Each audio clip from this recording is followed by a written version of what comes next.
এই মুহূর্তে ইজতেমা ময়দানে রয়েছেন সহকর্মী সোহাগ বিশ্বাস। সেখানকার সবশেষ পরিস্থিতি জানতে সরাসরি যুক্ত হব তার সঙ্গে। সোহাগ বিশ্বাস, আইন শৃঙ্খলা রক্ষাকারী বাহিনী খুবই তৎপর রয়েছে, সেই খবর আমরা জানি। এছাড়া আপনার কাছে আর কি তথ্য রয়েছে বিস্তারিত জানাবেন।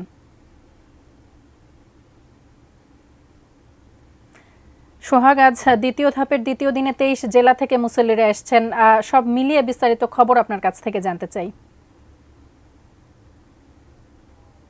ধন্যবাদ তাসফিয়া। আপনি যেভাবে বলছিলেন যে আজ ফজরবাদ পাকিস্তানের মাওলানা খুরশিদ সাহেবের আহ্বানের মধ্য দিয়ে এবারের বিশ্ব ইজতেমার প্রথম পর্বের দ্বিতীয় ভাগের দ্বিতীয় দিনের আনুষ্ঠানিকতা শুরু হয়েছে।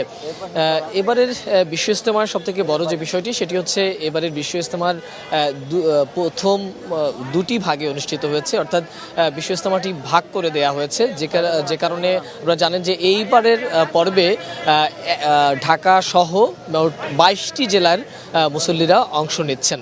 মাঠের অলরাউন্ডার আমি, আর ঘরের অলরাউন্ডার টাইলক্স।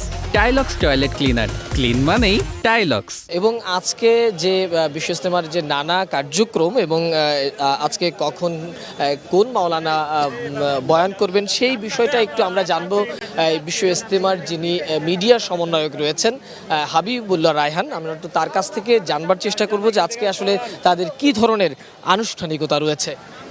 আলহামদুলিল্লাহ সোহাগ, যেমনটি আপনি বলছিলেন, আমাদের টঙ্গী 58তম বিশ্ব ইজতেমার আজ দ্বিতীয় ধাপের দ্বিতীয় দিন এবং আমাদের এই ধাপে প্রায় 22টি জেলা সহ ঢাকার বাকি একাংশ অংশগ্রহণ করেছে এবং এই অংশটা দিয়েই আমাদের টঙ্গী 160 একর যে ময়দান কিন্তু এখন কানায় কানায় ভরপুর, অর্থাৎ ময়দানের বাইরেও আমাদের বিভিন্ন সাথীরা রাস্তায় বর্তমানে অবস্থান করছে বাধ্য হয়ে।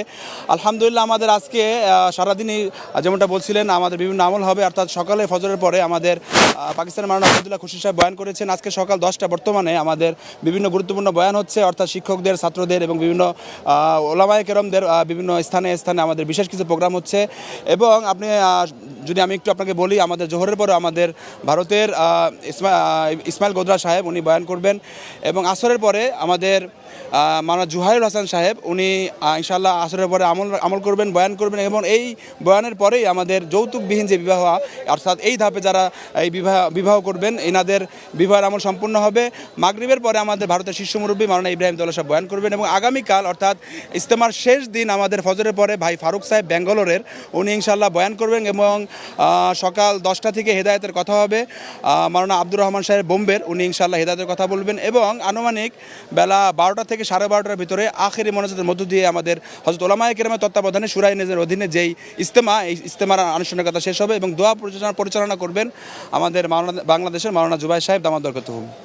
তাসফিয়া, আপনি শুনছিলেন যেমনটি বলছিলেন যে এবারে আমরা প্রথম পর্বে যেমন আখিরি মোনাজাত অনুষ্ঠিত হয়েছে সকাল 9টা পরে, অর্থাৎ 9:12 আর এই দ্বিতীয় ধাপের আখিরি মোনাজাত অনুষ্ঠিত হবে ঠিক বেলা 12টা থেকে 12:30টার মধ্যে। এই আখিরি মোনাজাতের মধ্য দিয়ে এবারের 58তম বিশ্ব ইজতেমার প্রথম পর্বের সমাপ্তি ঘটতে যাচ্ছে। এরপরে আগামী 14 এবং 15 তারিখে মাওলানা সাদ কান্দুলভি অনুসারী যারা রয়েছেন তাদের একটি বিশ্ব ইজতেমা হওয়ার কথা রয়েছে।